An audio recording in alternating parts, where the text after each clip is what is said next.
Halo semuanya, sebelumnya terima kasih atas kesempatan yang telah diberikan kepada kami. Di sini kami akan mempresentasikan tentang materi bioteknologi modern, yaitu rekombinan DNA. Sering berkembangnya ilmu pengetahuan, banyak ditemukan penemuan-penemuan baru, salah satunya tentang biologi molekuler. Dengan kemajuan ini, perpindahan gen dapat terjadi antar organisme yang sama sekali tidak berkerabat dekat. Perpindahan tersebut mengakibatkan terbentuknya molekul DNA yang berasal dari sumber yang berbeda dapat digabungkan menjadi satu, yang disebut rekombinan DNA. Terus, rekombinan DNA itu apa sih? Dan proses-prosesnya gimana? Yuk kita cari tahu di video ini. Check it out! Jadi, rekombinan DNA adalah proses buatan di mana DNA dari berbagai sumber dicampur dan dipadukan ke dalam satu molekul DNA. Tujuan utama dari rekombinan DNA adalah untuk membuat gen baru yang tidak ada di alam dengan menggabungkan sebagian atau seluruh komponen DNA yang berasal dari sumber yang berbeda. Selanjutnya, bagaimana teknologi rekombinasi DNA itu berlangsung? Berikut merupakan ilustrasinya. Teknologi rekombinan DNA melibatkan 4 langkah utama. Yang pertama, fragmen DNA yang mengandung gen yang diinginkan diperoleh dari sel donor. Yang kedua, plasmid yang sesuai diperoleh dari bakteri plasmid biasanya digunakan sebagai vektor untuk mentransfer gen yang diinginkan ke dalam sel inang untuk ekspresi. Yang ketiga, fragmen DNA yang mengandung gen yang diinginkan dipotong menggunakan enzim yang disebut enzim rektisi. Enzim ini bertindak seperti gunting. Ia mengenali urutan massa tertentu dan memotong DNA pada titik tertentu.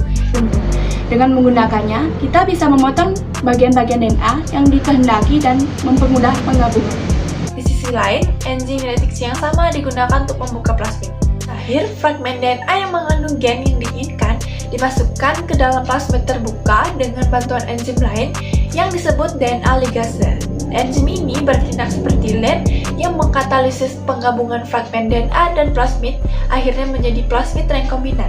Plasmid rekombinan yang terbentuk ini kemudian dapat dimasukkan ke dalam sel inang untuk tujuan yang berbeda seperti memproduksi protein dari spesies lain, seperti insulin manusia atau memproduksi organisme hasil rekayasa genetika yang memiliki karakteristik baru. Dengan kelebihannya yaitu pada tanaman akan lebih toleran pada serangan penyakit dan hama dan menciptakan varietas baru seperti pada tomat biasa yang mudah busuk menjadi tomat flavor savory yang lebih tahan lama, bisa lebih dari 1 bulan. Nah, berikut ini merupakan beberapa cara yang dapat digunakan dalam teknologi rekombinan DNA. Yang pertama yaitu adalah konjugasi. Perpindahan DNA dari sel donor ke sel resipen melalui kontak fisik. Proses ini disebut juga dengan mekanisme seksual dengan tidak reproduktif. Yang kedua itu adalah transformasi, yaitu pengambilan DNA oleh bakteri atau sel resipien dari lingkungan sekitarnya. Yang ketiga yaitu adalah transduksi, yaitu cara pemindahan DNA dari satu sel ke dalam sel lain menggunakan perantara fage. Jadi, ada beberapa faktor utama yang perlu diperhatikan ketika melakukan teknik rekombinan DNA. Adapun 3 faktor utama yaitu, yang pertama, vektor adalah pembawa gen asing yang disisipkan, biasanya berupa plasmid. Vektor adalah molekul DNA buatan yang digunakan untuk memindahkan fragmen-fragmen DNA ke dalam sel. Umumnya, vektor berupa bakteri atau virus yang dimodifikasi. Yang kedua yaitu bakteri untuk memperbanyak plasmid. Makin banyak plasmid yang direplikasi, makin banyak pula gen asing yang dikopi sehingga terjadi cloning gen. Yang ketiga yaitu enzim untuk memotong dan menyambung plasmid. Enzim ini disebut enzim endonuklease retriksi, yaitu enzim endonuklease yang dapat memotong DNA pada posisi tertentu dengan urutan basa nitrogen tertentu.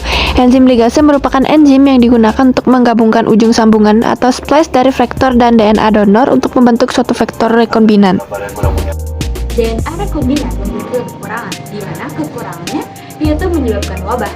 Dikarenakan pada teknik ini menggunakan mikroba patogen yang dimana apabila mikroba tersebut dilepaskan menyebabkan adanya wabah di lingkungan. Baik, jadi sekian yang dapat kami sampaikan terkait tentang materi rekombinan DNA. Kami mohon maaf apabila ada kesalahan yang kami perbuat, baik yang disengaja maupun tidak disengaja. Atas perhatiannya kami ucapkan terima kasih.